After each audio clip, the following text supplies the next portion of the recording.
તો કેમ છો મિત્રો? આશા કરું છું બધા મજામાં છો, બરાબર। તો આજે તમારા માટે સરસ મજાનો ટૉપિક લઈને આવી ગયો છું, જે તમને અત્યારની જનરેશનને બરાબર છે, જે આપણા નવયુવાનો છે, જે 25 વર્ષના થઈ ગયા છે, જે લોકોએ જેમની કોલેજ પૂરી કરી છે ને કોલેજ પૂરી કર્યા પછી પણ એ લોકો પ્રાઇવેટ કંપનીમાં જે સ્ટ્રગલ કરે છે, જેની લઈને આપણે એક સરસ મજાની વાત તમને કહેવા આવ્યો છું। તો વિડીયો તમને સારો લાગે તો એને જીવનમાં ઉતારવાનો પ્રયત્ન કરજો, જેથી કરીને તમારે પણ સમજવાની ખૂબ સરળતા રહે અને તમારા પેરેન્ટ્સને પણ આ વિડીયો શેર કરજો, કેમ કે એ લોકો તમને સમજી શકે અને એ લોકો કઈ ભવિષ્યમાં એમની અમુક ભૂલોના કારણે આપણે યુવા જે મુશ્કેલીમાં મુકાઈ જતો હોય છે, બરાબર છે।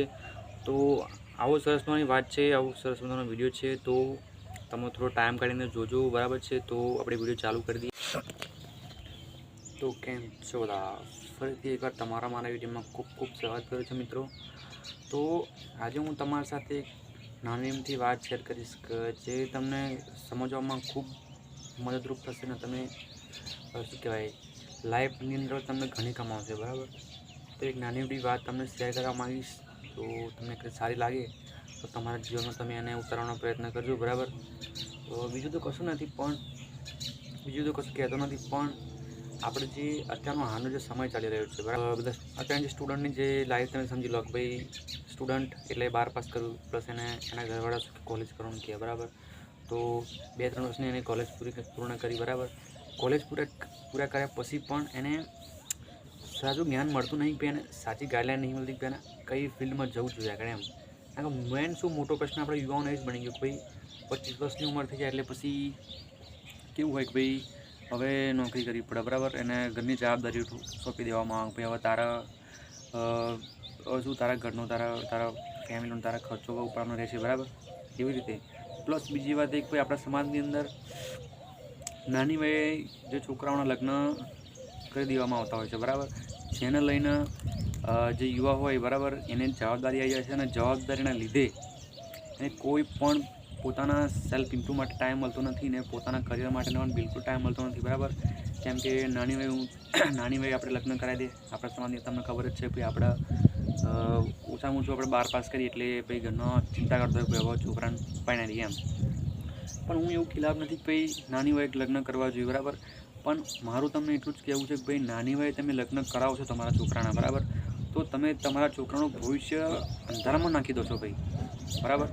આપણે એવું નથી કહેતા ચાલો કે ભાઈ અત્યારે જો છોકરીઓની શોર્ટેજ ચાલતી હોય, બરાબર, મોટાભાગે છોકરાઓ વાંઢા થઈ જતા હોય છે। પ્રશ્ન એ નથી હોતો કે ભાઈ છોકરો વાંઢો રહી જશે, પણ એ લાઈફમાં કંઈક કરવા માગતું હશે ને તમે જો એને લગ્નની જવાબદારીને સોંપી દેશો ને તો એના દિશા ભટકી જશે એના, જેથી કરીને નાની વયે કંઈક આડું કામ કરી બેસે, બરાબર।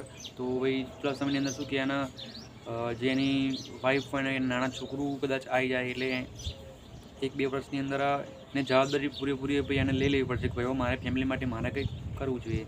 તો મિત્રો આપણા સમાજની અંદર આવી એક શું કહેવાય એક નેગેટિવ પોઈન્ટ છે જે તમને ના કહેવું જોઈએ, પણ તમને આ યુટ્યુબના માધ્યમથી તમને સમજાવું છું કે ભાઈ યુવાઓને આગળ વધવા માટે આવા નેગેટિવ પોઈન્ટ ભાઈ શું કહેવાય અત્યારની પેઢીને સમજવું જોઈએ કે ભાઈ છોકરો મોટો થાય તો એને થોડી સમજણ આવવા દો, પછી કંઈક એના ડિસિઝન લેવાની કંઈક એમને તાકાત હોય ભાઈ, ડિસિઝન લેવાની એમને કંઈક થોડી બુદ્ધિ આવવા દો, બરાબર।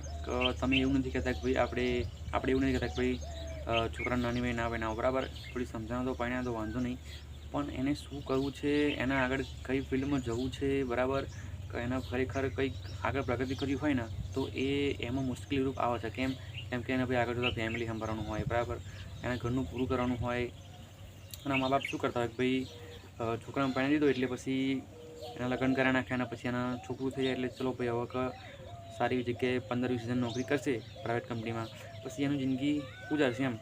પણ એમને નથી ખબર હતી કે ભાઈ છોકરું 15-20 હજારની નોકરી કરીને કેટલી તકલીફમાં નોકરી કરે છે, બરાબર। અત્યારે પ્રાઇવેટ કંપનીઓમાં દરેક જગ્યાએ આપણે શું યુવાનોનું શોષણ થતું હોય, બરાબર, કે કોન્ટ્રાક્ટની સિસ્ટમ થઈ ગઈ મોટાભાગે, તમને ખબર છે કોઈ નોકરી કરતા હશે તમને ખબર છે કે મોટાભાગે કંપનીઓની અંદર કોન્ટ્રાક્ટ સિસ્ટમ થઈ ગઈ પ્રાઇવેટ લિમિટેડમાં, કે જેથી કરીને અમુક લાભો એને મળતા નથી ને એટલું બધું ટોર્ચર ભાઈ માણસ થતા હોય છે ને ભાઈ ના કરવાનું કામ એમને કરવું પડે, બરાબર। આ તે કિધર ટ્રાન્સપોર્ટેશન આવવા જવાનું શું કહેવાય ભાડું અત્યારે મોંઘવારી પ્રમાણે આવવા જવાનું ભાડું પણ બધું વધી ગયું, જેથી કરીને આના યુવાનોને અત્યારની જનરેશનને કંઈ પોસાવાનું નથી 15-20 હજારમાં, બરાબર. તો આવી બધી જવાબદારીઓ ભાઈ આનો યુવાન વીટતો હોય, બરાબર. તમને ખાલી સોશિયલ મીડિયાના માધ્યમથી આ યુટ્યુબના ચેનલથી એટલું કહેવા માગું છું કે ભાઈ તમારો છોકરું જ્યારે ભણતું હોય ને ત્યારે એને નાની વયે લગ્ન ના કરાવશો, બરાબર. નાની વયે લગ્ન કરાવશો તો ભાઈ એના કરિયરની તમે પથારી ફેરવો છો, બરાબર. પણ એવું નહીં કહેતા કે ભાઈ અમુક ઉંમર થાય એટલે લગ્ન કરી દેવા જોઈએ, પણ એને ભણવું છે, ખરેખર કે એને પગ પર કંઈક ઊભું થવું છે તો એને ઊભું થવાનો ચાન્સ એકવાર આપો, બરાબર. તમે તમારું છોકરું આપણે શું કહેવાય પગ પર ઊભું થશે તો એને એનાથી પણ સારા શું કહેવાય સૌનો મળી આવશે, બરાબર. સારી છોકરી મળશે, કદાચ એને પસંદગી પણ એ તમને જણાવશે કે આગળ જતાં મને કોઈ છોકરી પસંદ કરે છે, બરાબર. અત્યારે તો અરેન્જમેન્ટ તો ઠીક હોય છે, પણ પોર્ટેમનેસ લોકો લવ મેરેજ વધારે થતા હોય છે. કેમ કે ભાઈ એ લોકો એકબીજા સાથે વાત કરે, ટાઈમ સ્પેન્ડ કરે, બરાબર. એકબીજાને સમજે. તો મેઇન વસ્તુ આવી છે કે ભાઈ અને એમાં પ્લસ બીજું શું બેનિફિટ કે ભાઈ કોર્ટ લગ્ન કરતા હોય છે છોકરાઓ, લવ મેરેજ કરતા હોય, બરાબર છે. પહેલાં ફ્રેન્ડ હોય ને પછી થોડી ઘણી વાતચીત થાય, લાગણીઓ થોડીક નજીક આવે ને પછી મેરેજ કરી નાખે તો એ સંબંધોની વેલિડિટી વધી જાય. કેમ કે એકબીજાને સમજતા હોય છે, બરાબર. એકબીજાને સારી રીતે સમજી શકે છે ને બધી એકબીજાની મનની વાત એવું એકબીજાને ખુલાસીને કહી શકે, બરાબર. એટલે એવું હોય તો આવું યાર આપણા સમાજનું એક કહેવાય કુપોષણ છે જેને લઈને ભાઈ યુવાઓની તરક્કીથી ઘણા પાછળ રહી જાય છે, બરાબર. એ પોતાના કરિયરથી લઈને પછી આખી જિંદગી તે રડતા હોય છે કે ભાઈ મેં લાઈફમાં કશું કર્યું નહીં, બરાબર. તો આવા નેગેટિવ પોઈન્ટ સમજવું જોઈએ મા બાપની ભાઈ હવે છોકરાઓની આખી જનરેશન બદલાઈ ગઈ છે, અત્યારની ચેન્જ થઈ ગઈ છે, બરાબર. તો એને આગળ વધવા દેવું જોઈએ ને હું તો એટલું જ કહીશ ભાઈ તમારે જો છોકરું ભણતું હોય તો એને ભણવા દો, બરાબર. એની ઈચ્છા થાય કે ભાઈ મારા હવે લગ્ન કરી લેવા જોઈએ ત્યારે જ એને લગ્ન કરાવો, બરાબર. બાકી નાની વયે એને લગ્નનું તમે જવાબદારી નાખી દેશો ને તો જીવનની અંદર કોઈ તરક્કી નહીં કરે, બરાબર. કોઈ એનો ઉદ્ધાર નહીં થાય ને એનું ફ્યુચર એકદમ અંધારામાં જતું રહેશે, બરાબર. એટલે એટલું જ કહેવા માગું છું.